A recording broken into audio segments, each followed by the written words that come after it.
तिरिया चरित्र की नायिका के नाम जो पत्र है, उसमें आप एक जगह लिखते हैं कि लेकिन बीती रात अचानक तुम सपने में मुझे दिखी, यानी विमली आपको दिखी। उलाहना दिया कि क्या इतना ही कहने के लिए तुमने मुझे अपनी कहानी का आधार बनाया था? सपना टूटने के बाद से ही तुम मुझे अपने विविध प्रतिरूपों में याद आ रही हो।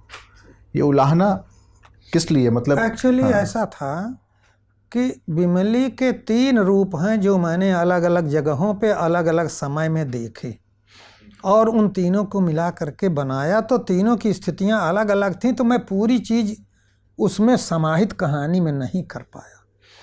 कुछ उसका खिलंदड़ापन समाहित किया, थोड़ा उसका दुख एक जगह का समाहित किया, और पूरी चीज़ें नहीं ला पाया। इसीलिए मैंने उसके नाम पत्र लिखा है। सबसे पहले विमली का एक प्रतिरूप मुझे मिला था जब मैं शायद 6-7 में पढ़ता था। तो एक हमारे मामा के गांव की लड़की थी, उसको लेके वो जो रिश्ते में मामा लग रहे थे सामने से ला रहे थे, हमारे यहाँ वो रुक गई। उसको अवैध गर्भ था और एडवांस स्टेज में था और पंचायत होने वाली थी। तो हमारे यहाँ से बाजार बाग में जाना था उसको।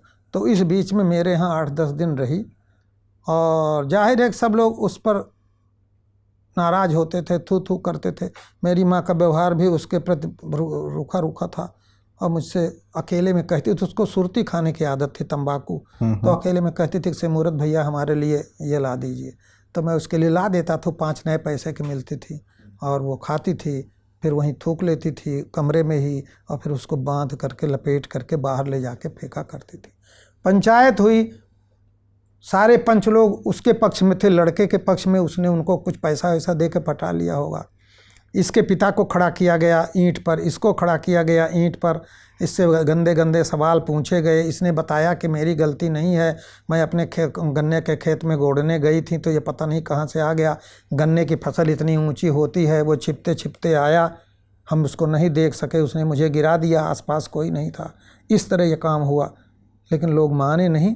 उसको सज़ा देने को उसके पिता पे कुछ जुर्माना लगाए और वहीं खड़े खड़े जितनी देर खड़े खड़े उसको स्राव होने लगा, मतलब जो गर्भ का प्रत्यक्ष देखी हुई अपना पानी गिरने लगा और थोड़ी देर में उसको वहीं डिलीवरी हो गई और मरा हुआ बेटा पैदा हुआ।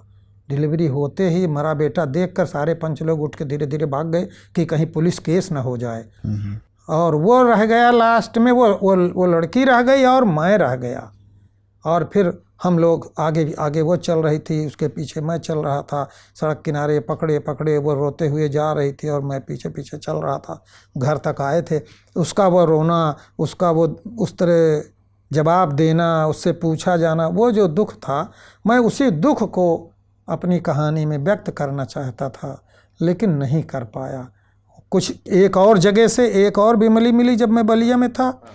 तो वो जब झाड़ू लगाने आती थी, बहुत ही सोबर, बहुत ही सीधी सरल, एक हिस्सा वहाँ से लिया। एक और भट्ठे पे मैं गया दूसरे ज़िले में, तो वहाँ एक बहुत ही बोलने चाली व हंसमुख लड़की, बिंदास लड़की मिली जो ट्रक ड्राइवर के साथ हंसी मजाक करती थी, तो उसका रूप कुछ लिया। तो ये तीनों मिल करके एक बने। तो वो दर्द नहीं आ पाया, बाकी चीज़ें आईं। दर्द आया लेकिन उतना नहीं आया, गुस्सा नहीं आया, ये भी चीज़ है। और दूसरा एक चीज़ ये भी है कि आप चाहते, क्योंकि जो आपने देखा था वो तो देखा ही था, लेकिन जब आप रच रहे थे तो आप चाहते तो विमली को न्याय दिलाते हुए भी दिखा सकते थे। इस कहानी को आप ऐसे भी पलट सकते थे कि विमली को न्याय मिल पाता। मेरे ख्याल से जो आपके भीतर की जो टीस है वो संभवतः यही है कि आप विमली को न्याय नहीं दिला पाए। एक्चुअली ऐसा होता है कि न्याय प्रायः मिलता नहीं है, और न्याय अगर हम दिला देते तो कागजी न्याय होता, उससे कोई फर्क न पड़ता। मैं न्याय दिलाने के लिए मैंने एक कहानी नहीं लिखी, मैंने उस दर्द को एक्सप्रेस करने के लिए लिखी। बहुत पहले ये कहा जा चुका है, साहित्य के सिद्धों ने कहा है, और मेरे ख्याल से वो जो एक स्पेनिश राइटर हैं, नाटककार हैं बहुत बड़े, उन्होंने कहा है कि लेखक का काम न्याय देना या दिलाना, इंतकाम पहुंचाना नहीं है। उसका काम है जो रचनाएं समाधान देती हैं वो अच्छी कही जा सकती हैं, लेकिन वह रचनाएं ज़्यादा ऊंची कही जाएंगी जो पाठक को सोचने के लिए विवश कर देती हैं, अपने डिस्क्रिप्शन से उन स्थितियों को सामने रख करके। तो न्याय दिलाने की मंशा मेरी नहीं थी। मैं दिलाता तो मैं दिला देता। और देखिए, लड़ना जरूरी है, लड़ने की इंस्टिंक्ट रहना जरूरी है। जीतना हारना इस बात पर डिपेंड करता है कि जिससे आप लड़ रहे थे वो कितना मजबूत था।